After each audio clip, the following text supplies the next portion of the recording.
The process was basically a controlled mess. I keep track of every chapter and what happens to that character so that I can look back and see, well, what happened? What did she do in that chapter? And we're talking 3 points of view. It's a juggling act to do that.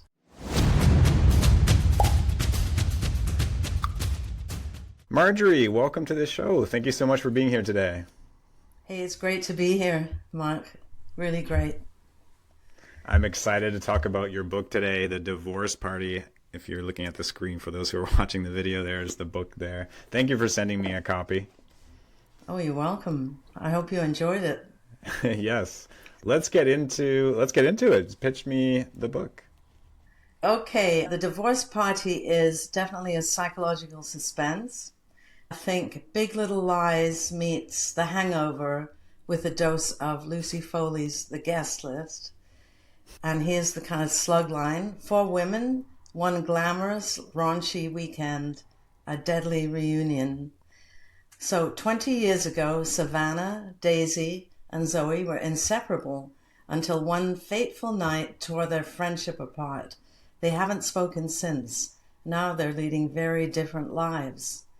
When the women receive a mysterious invitation to the divorce party of the decade, hosted by their former college queen bee, Evie, a tough and manipulative woman, they're intrigued, annoyed, and just desperate enough to show up. But as the night spirals from wild to wicked, it's clear this isn't just about Evie celebrating her newfound freedom, because as old grudges resurface and dangerous secrets are revealed, as they always are in psychological thrillers, it's clear this isn't just a celebration, it's a trap. What begins as a glittering girl's getaway quickly spirals into a nightmare of lies, blackmail, and murder. And when the past comes crashing into the present, the women must decide, can they trust each other to survive, or was this twisted friendship always doomed to end in blood and a dead body? Actually, a few dead bodies. Yes. Thank you for that pitch. So, what inspired that story? Well, I get inspired by various things, and the first thing that came to my mind, I knew I had this image of a Vegas, a sort of a luxury Vegas suite, and a dead body lying on a beautiful bed. That was the first image that came to my mind. Also, my husband and I, when he was teaching, we used to, in the summer, go to Vegas a lot. We'd spend a few days there, and then sometimes we'd drive off somewhere else. But I just found Vegas a fascinating place. It's a place where you can really be whoever you want to be, do whatever you want to do, because it's not real. It's a place of illusions, like where else can you see a fake Statue of Liberty and a fake Eiffel Tower and a fake Venetian kind of canal? It just fascinated me, and I knew I had to set a novel in Vegas because I knew it so well that I knew it could be a really interesting and great setting for a girls' weekend. And where did the girls come from? Where did the idea for them and the chaos of that relationship come from? It's kind of interesting when you're a writer. Sometimes you have a lot of books that you start and you don't finish for various reasons. And I'm really bad for starting a book and then kind of running out of interest and starting another. So I actually had a couple of characters from other books that I said, I didn't like that book, but I love this character. So a couple of the characters actually come from other novels. So we've got Daisy, who's kind of a burned out substitute teacher who thinks she's missed out on life, and not based on me, but some of the things that Daisy does is based on some of my experiences as a teacher. And then we got Savannah, who's a Vegas showgirl who was an ex-toxicologist. And then we've got Zoe, who's a pediatrician who seems to be living the kind of perfect life. And I think Zoe and Daisy were from different books that I started writing. And I threw them all together and they took on a life of their own. Once they got together, they were wicked and basically drove the story. And then Evie, who's the kind of queen bee, I don't know where she came from, but I knew I had to have a leader, one that was sufficiently ruthless and hard-nosed to kind of lead the pack. And so they came from various places. I love that you can take a character from another book that you didn't even finish and then just pull it into this book. I love that idea of nothing ever has to be a waste, especially when because they never die. You don't want to give up on a book, right? You created that person, and there they are, kind of hanging around in your laptop in a file. Characters never die. So when you create characters, is it an outline of their name and what they look like and who they are and the struggles and all those things? Or is it mostly in your head that you carried them over from the other book? They're in my head, but when I do start to develop the characters, I'm a screenwriter as well. I've written a few scripts, none of which have been produced yet, but some are getting close. I take a lesson from screenwriters. I do a little Bible, like where I actually find a picture of who I think this character looks like, and I create a little biography of them, of all their quirks and habits, and I really develop them because I need to be able to see them in my head as well as on the page, and I use that to develop the characters. It really helps to have a visual of them.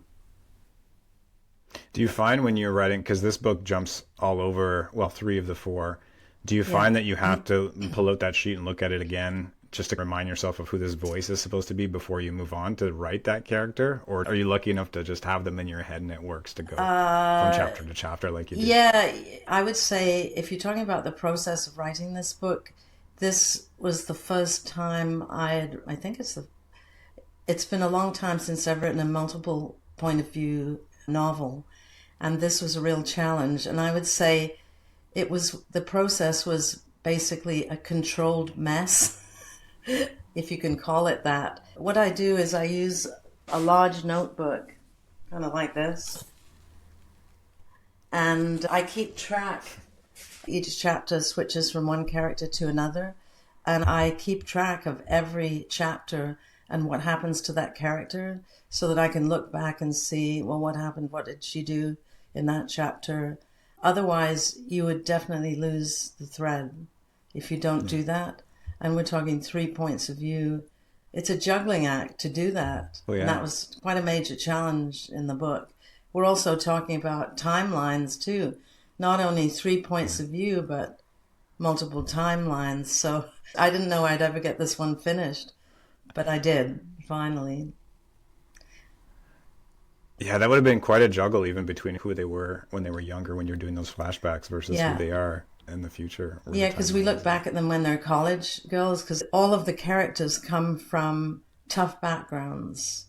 Some of them single parent families mostly, and they basically had to claw their way into a good university. So they all go to University of San Diego, where they really don't fit in, but they manage to claw their way in there and survive in various ways. And so the characters really took over. They were so distinct that once you get halfway through the book and you really get to know them, it becomes easier to keep track. Mm-hmm. Yeah. At its core, what kind of story would you say this is? And what challenge did it represent to you as a writer? When I started this story, it was supposed to be a more light-hearted story because I'd just written a string of really dark psychological suspense stories. My last book, The Night Side, was very dark and had sort of a paranormal edge to it.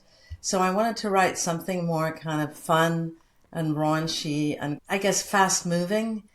But really, it is a story about, can you leave your past behind and recreate yourself? Can you really forget about that past? Can you really become someone different, or do those secrets and that person that you were always have to haunt you? So there is a kind of a deeper side to it, but I wanted it to be fun. And I wanted to have fun writing it, which I did, and pull myself out of the dark side, which I'd been in for quite a while with my other books. Yeah, I love that you said that you use The Hangover as a comparative because of how Yes. like goofy and fun The Hangover is, but then it's still a pretty serious dark book at the core Yeah. premise, but there's still a lot of like fun. Yeah, it's a great mix of things. I wanted a bit of humor. One of my favorite writers is Leanne Moriarty. I love the way that she has some pretty dark themes in her book, but she still manages to have an undercurrent of humor. And that's why I really enjoy her books. And that's what I wanted to do with this, because even though I've written some very serious dark suspense stories, I can't resist a bit of humor. And I felt that a couple of the girls were, especially Daisy, I think, more humor. There's sort of a dark humor to them, and I really enjoyed that. And with this like dark humor and this like the dark kind of psychological side, how do you balance giving them likability as you're writing it to make sure that the reader's not disliking all of these characters because Yeah, they do have all have hard stories. yeah, I know. And I was looking at a couple of the reviews and said, I don't like any of these women, but I still like the story. I don't know, but I honestly don't think about likability that much. I mean, Okay. I try to make them more likable. They're really just trying to survive. Mhm. And certainly Evie, the character, you don't really get to hear anything from her side, but there are some serious issues related to her that you would feel sorry for her, I think.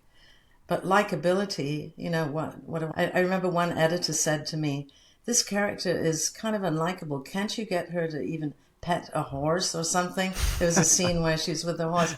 Can't you get her to pet a horse or make her a little bit more likable that way? Or maybe, save, what is it, save the cat, have them pick up a stray animal. I wasn't thinking about likability. I mean, I like them, but it's hard to do that without it seeming fake. And I hope that I'd made them likable by making them understandable. They've got weaknesses, and that should make them likable. Yeah, I think as the story goes on and you start to feel empathy for because it Yeah. takes a while to get the reveal on like what happened to them and why they are because that was the Yeah. setup. So, but as it goes on, you definitely have a sense of empathy for, oh, wow, they've actually been through these terrible things. And even part of Through the hell and answer back. to their life is almost a result of that fateful day. Like every one of the ways they lied and Yeah. played with each other is like that. Your life is basically because of that moment. It's Yeah. amazing that it all comes back to that. Yeah, I feel my stories are more character driven than some of the other psychological thrillers out there. And sometimes people might say, well, that makes it more of a slow burn. But I honestly can't write something that's simply plot driven. I can't. I have to really Yeah. develop the characters. Otherwise, to me, the story's just a string of events. Yeah, it's tough to balance that, especially in psychological. I mean, I like the slow burn like concept of psychological because we need to get to know the characters in order to understand the psychological side. But even when I'm Okay. writing, I do battle that myself because I think about whether or not the pace is going fast enough. And it's like, oh, I need you to Yes. meet this character. I need you to understand that she's this way Yeah. because of this, is now the right Yes. time. And it's always that balance. Yeah, you do have to balance that. Yeah, and you don't want to lose the reader in a kind of big character sketch or something. You want to keep them reading, so it is definitely a balancing act. I'm And when just people, advertising my mug, divorce party mug. oh, okay. Well played. Yeah. When readers finish the book, what do you hope they're thinking about or feeling? Well, the ending is pretty. The ending starts to move quite fast. The what happens. I expect them to kind of sit back and go, "Holy, whatever, what happened just there? Yeah. It was a bloodbath or something." Yeah, I mean, I hope that they maybe would go back and say, wow, I didn't see that coming. I think maybe you might have to reread some of it and see where that was all coming from. The ending was a challenge to write, to get it to work. I mean, I hope that readers enjoy the setting and think, wow, that was a fun, fast, compelling read, that I met these really different kind of characters and I really enjoyed it. Would you say you're a discovery writer or an outliner? Oh, you mean like a, a pantser or a Yeah, plotter? yeah. I recently heard the Yeah. term discovery writer because apparently No, it's a nicer I way was of saying wondering, what is that? A discovery writer? it. I stole it, and no one's gonna Is know it what I like a mean. But nicer way of it's the saying same a as a pantser, pantser? yeah. It's just a nice way of saying a pantser, Yeah. yeah. I think at heart, I'm a pantser, but I've learned to control that urge to start writing before planning. Because, as I said, I've started a lot of books that haven't been finished simply because I hadn't mapped it out.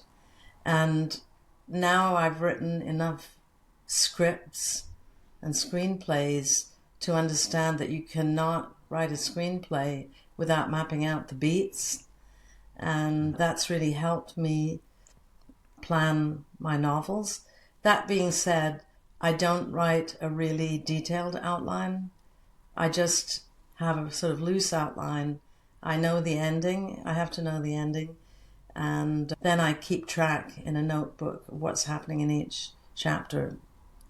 Because I think if you outline it too much, for me, I like to discover maybe there are new ways that you could go. And if you kind of hem yourself in too much, you lose that ability to go in another direction. But I think you always need to have the end point in mind because you have to know where you're going. Otherwise, you're all over the place. Yeah. As few zigzags when you go from A to Z as you can. When you mentioned it was tricky for the ending, did you find that you had to go back and rewrite the setup to get it to work out in the end? Yes. The way I write, I don't know how to describe it, but I could draw it. I start writing and I get to the middle, and I always, every day when I sit down, I loop back to see what I've written and often rewrite that. That's why in my final draft, often the beginning's fabulous and the ending's kind of a bit rough. So I'm constantly looping back. And so when I get to the middle or a bit further along, I don't loop back to the beginning, but I loop back a few chapters. Because as you said, especially when you've got three characters, you have to make sure everything's fitting into place. Otherwise, it doesn't work. So when I got to the end, wrote what I wanted as the ending and then looked at it and said, well, that doesn't make sense because this person's here, that person's there, and there's absolutely no reason why this would have happened. There has to be a lead up and a justification for a big kind of epic ending. Yeah. It has to make sense. It has to work. You have to prepare the characters for it. So yes, I constantly looping back many times, and especially with this book. Probably it was one of the books that I had the most trouble with, that I had to go back and rewrite and actually move things around a lot. My other books have been mostly one point of view, one character point of view, but this one was a big challenge. And I actually started another one that was the same thing, three character point of view, but that one I haven't finished yet. But I'm constantly rewriting and reconfiguring the chapters in the story. Do you sit down for a few hours to do that? A couple of chapters might take you, what, 15 minutes to kind of get back into the character or something, and then you carry on from there. Do you just write for 2 or 3 hours until you can't handle it anymore? I write every morning. I'm in my office every morning from probably 9 till 1. That's when I do most of my writing. Then I do a little bit in the evening sometimes. Afternoons, I never write. I go out, do stuff. I don't want to become like a lump sitting at the desk. I need to go to the gym or go walk for a walk or something. And besides, walking really helps you figure out if I've got a difficult plot twist that I have to manage. I find that going out for a walk really helps figure it out. I was actually reading one of my favorite writers, Lisa Jewell, does that. She said a lot of her writing is done when she's out walking. And it's true. You've got something that you're not sure, you don't have a good idea for. You go out for a walk and ping, it suddenly kind of pops into your head. Yeah. So I sit down and I write. You have to get serious about it. If you're going to write multiple books, you have to sit down for prolonged periods of time and not get distracted by social media or, going on the Yeah. internet. Difficult Which to do happens these to me days. sometimes, yeah. Yeah. So this is your fifth book, right? Your fifth published book? Let me think. Yes, fifth traditionally published book. I self-published some books before Okay. in my earlier days as a writer. So I think this is maybe my 10th book that I've written. Wow. But I've actually got other complete manuscripts that I haven't sold yet. Okay. And is there anything that you have learned writing this book, either about yourself or about your process, that's unique to this book? That's unique to this book? Yes, that I can actually handle multiple points of view, and I really like it. The previous books I'd written more from just one point of view. And sometimes when you're writing those kind of books, especially if it's in the first person, which a couple of my books have been, The Savage Instinct was one, it's a historical suspense. It's very draining to write a book from one point of view in the first person because you are almost becoming the character and it really drains you. And by the end of the book, you're like, I'm sick of this person. I wish I could think from somebody else's point of view. So I found that being able to jump from one character to another was really refreshing. And it gave me a kind of reprieve from the other characters. Yeah. So I really enjoyed that. But it does present its own set of difficulties in kind of making sure that they are developed. They're all unique because you don't want them all to have the same voice. So you have to really concentrate on that. So that was probably the main thing I found. That's cool. Does that make you want to write more multiple POV books? Maybe less. Well, I guess there's 3, right, in this one. Does it make you want to do a 2 or go back to 1? Not really. No, I'm enjoying sort of multiple points of view. I'm at a bit of a crossroads right now, actually, because I could write another one in the vein of The Divorce Party, but I also really love historical fiction, and I loved writing my book, The Savage Instinct, which was I love research, and I really enjoyed the research for writing The Savage Instinct. So I'm kind of wondering which way to go now. I'm kind of at a crossroads wondering which direction to take. I mean, not that there wasn't research for The Divorce Party, there was, but it was a different kind of research, researching the growing trend of divorce parties in Las Vegas and how they have unique cocktails and unique party games and playlists, slogans for invitations. Was a lot of fun. In fact, it was a real eye-opener. And actually, in the book, I separate each section. I think the first section, I've got the invitation, and I've got all these slogans for divorce party invitations, like, I do, I did, I'm done. Pop the champagne, I got back my last name. And then I've got playlists, topped by I Will Survive by Gloria Gaynor, which I think would be the theme song for this book because it's about survival. And then the last part is divorce party cocktails, which I actually tried out a few. The deadbeat time robber, the screw my ex-driver and all that. So I actually had a lot of fun doing that. It was a different kind of research, not quite so serious. Does that come up in Vegas a lot, those kinds of parties? Oh, yeah, it's actually a massive trend, along with bachelor and bachelorette parties and weddings. Divorce parties are massive there now. And that's actually Oh, another, wow. as I was reading about divorce parties, I hadn't realized how big a trend it was. And it sort of confirmed the idea in my mind to go ahead and do that. Yeah. I So learned a whether lot that's a about good, divorce parties. yes, I know, and the way people are trying to see them as not really the ending of something, but a new beginning, apparently, and Yeah. celebrating the new beginning rather than kind of wallowing in misery about the ending of a relationship. So I know a few of the reviews have said, I've just gone through a divorce and this really was interesting to me that I really enjoyed reading it. It perked me up a bit, got my spirits up.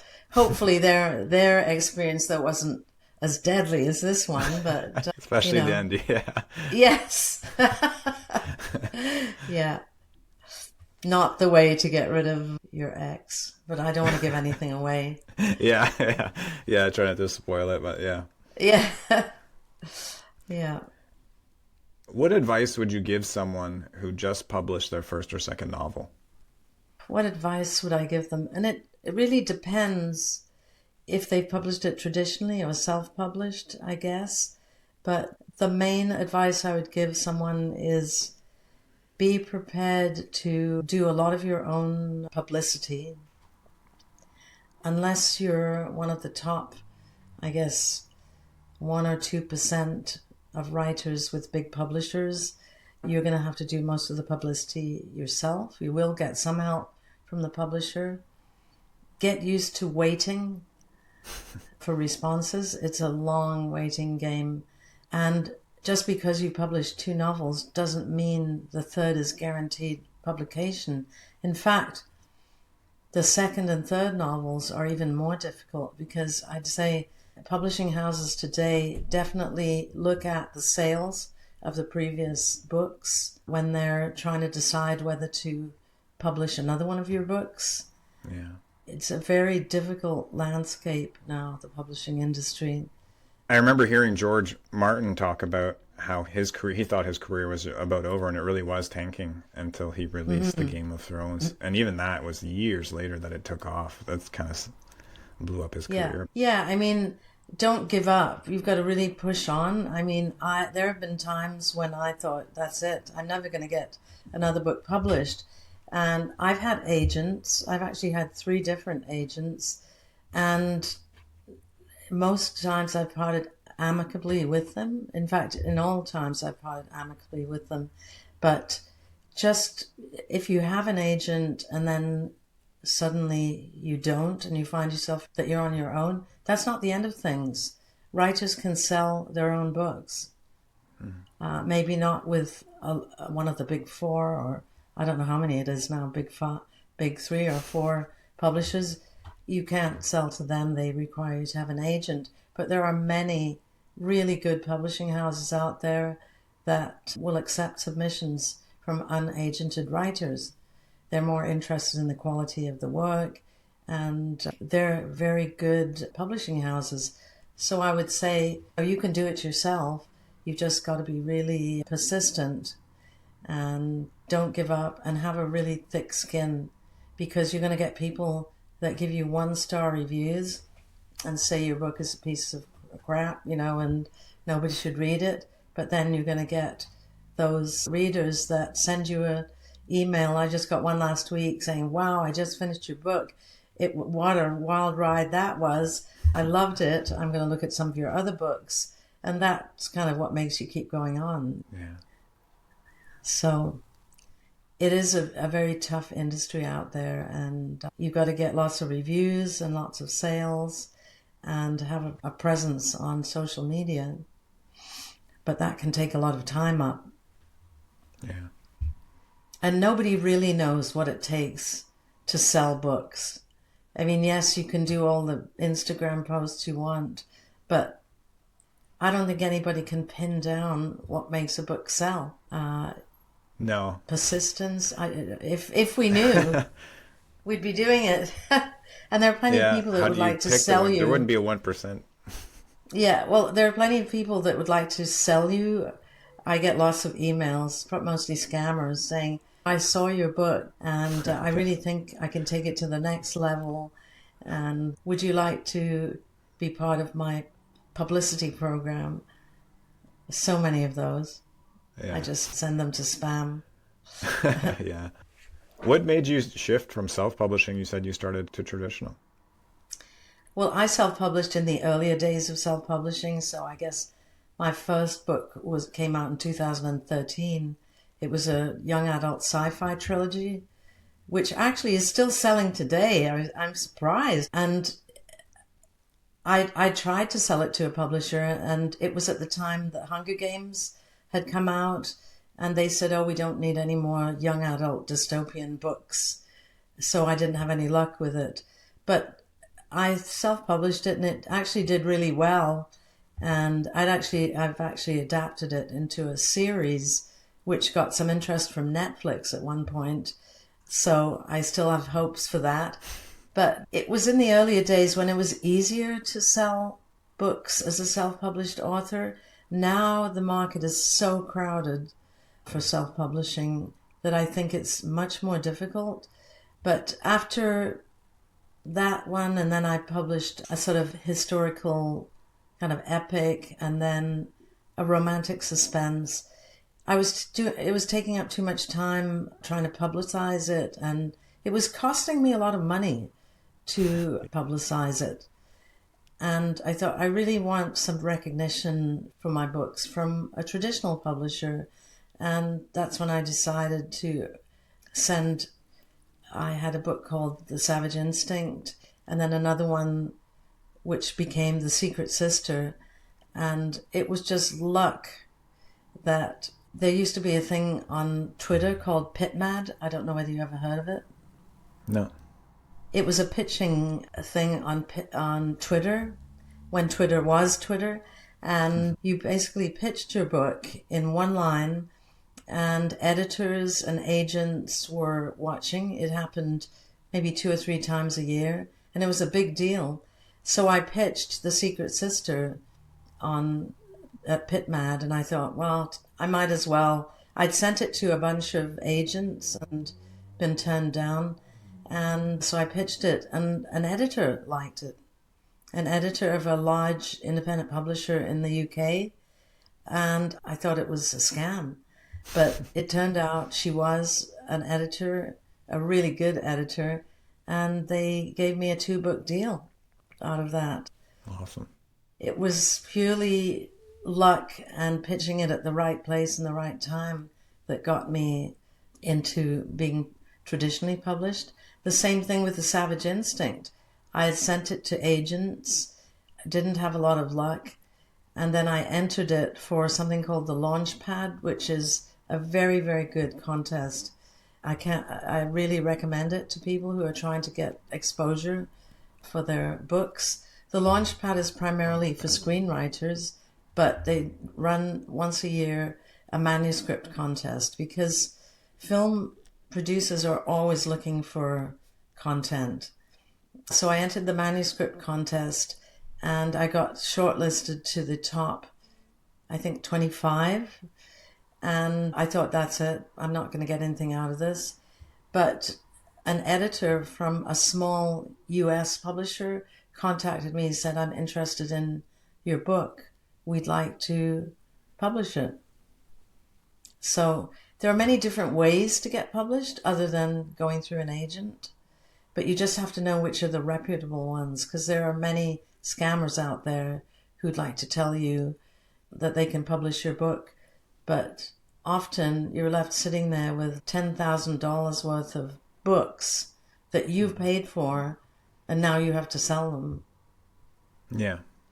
So you just have to know which are the right ones to enter contests and that kind of thing. So once The Secret Sister came out and did quite very well, actually, then it became easier to get books published by publishing houses. Oh, good for you being persistent and finding those little spots. So I have a question from T.R. Hendricks. He was my last guest. We have like a move the question forward segment. Oh, His question for you was, to your knowledge, which matrimonial tradition globally do you think the most peculiar? matrimonial. He heard that your book was The Divorce Party, so that was the Oh, question he came up with. oh my goodness, peculiar. I wish you'd prepared me for this one. Yeah, yeah, Um, that's no problem. That's not an easy question. no, it isn't. I wouldn't say it's peculiar, but I went to a wedding a couple of years ago that was basically a Celtic themed wedding. And it's not a peculiar tradition. I thought it was actually a lovely tradition. But they held a kind of a, they had like a braided rope, and they each held, the bride and groom each held one side of it and sort of wrapped it around this, I don't know what it was, wrapped it around the table, I think. I'm not sure what they were doing, but they went round and round wrapping this braided rope. I guess it was a symbol of their kind of being tied together in matrimony or something. I thought that was kind of a charming tradition. I guess the another tradition which I find not strange but a little kind of outdated. There's a tradition here where I live in Canada, and I don't know whether it's a tradition elsewhere, but at the wedding, the bride is supposed to wear a blue garter, and after the reception, the, the husband takes the garter off her leg, like it's she puts her leg up on a stool, and the husband is supposed to take the garter off with his teeth. And then all the unmarried men kind of line up behind her, and the groom flings the garter into the crowd. And I guess the man that catches it is the one that's going to get married next.